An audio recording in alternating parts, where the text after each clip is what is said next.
Function मुस्लिम league जे ज़ैली तंज़ीम मुस्लिम student federation MSF पारां पीर सैयद सग़बतुल्लाह शाह सूर्य बादशाह जी 75वीं वरसी वॾे अक़ीदत ऐं एहतराम सां खिपुरो में राजड़ हाउस ते मल्हाई वई। तक़रीब खे नाले वारे अदीबनि मशकूर फुलकारो, उस्ताद लिगारी, नाज़र निज़ामाणी, लियाकत जूणेजो, वली मोहम्मद ख़ासकेली, शेर खान चांग, महमूद राजड़, फ़कीर दीन मोहम्मद कुंबर, मीर मोहम्मद निज़ामाणी ऐं ॿियनि ख़िताब कंदे चयो त इमाम इनक़लाब पीर सैयद सग़बतुल्लाह शाह सूर्य बादशाह जी अंग्रेज़नि सां जंग ऐं शहादतुनि जो किसो बर सग़ीर जी हिकु तारीख़ी जंग हुई जेका मुफ़ादनि मक़सदनि ख़ातिर न हक़ ऐं सच जी जंग हुई। सूर्य बादशाह बर सग़ीर में अंग्रेज़नि जे ज़ुल्म जे ख़िलाफ़ जंग कई जेको अंग्रेज़ उन वक़्तु ज़ुल्म करे रहियो हो, जंहिंखे सूर्य बादशाह ललकार बनिजी वतन या कफ़न, आज़ादी या मौत जे नारे खे बहितर सम्झी आवाज़ बुलंद कयो ऐं अंग्रेज़ ख़िलाफ़ ऐलाने जंग कई ऐं ज़ुल्म जे अॻियां झुकण बदिरां सवे हुरनि सां गॾु शहादत माणी।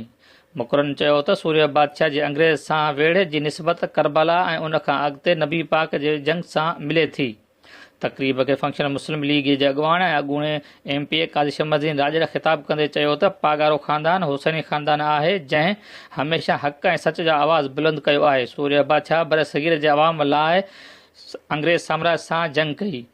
तक़रीब खे मुस्लिम स्टूडेंट फेडरेशन जे मरकज़ी सदर वक़ार जट, एडवोकेट मीर ज़मा राजड़, रशीद दरस, हाजी शाद राजड़ ऐं ॿियनि ख़िताब कयो।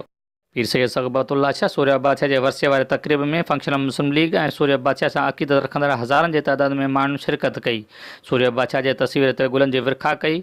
कैमरामैन जानब शर सां गॾु Zakir sir, live news TV खिपरो।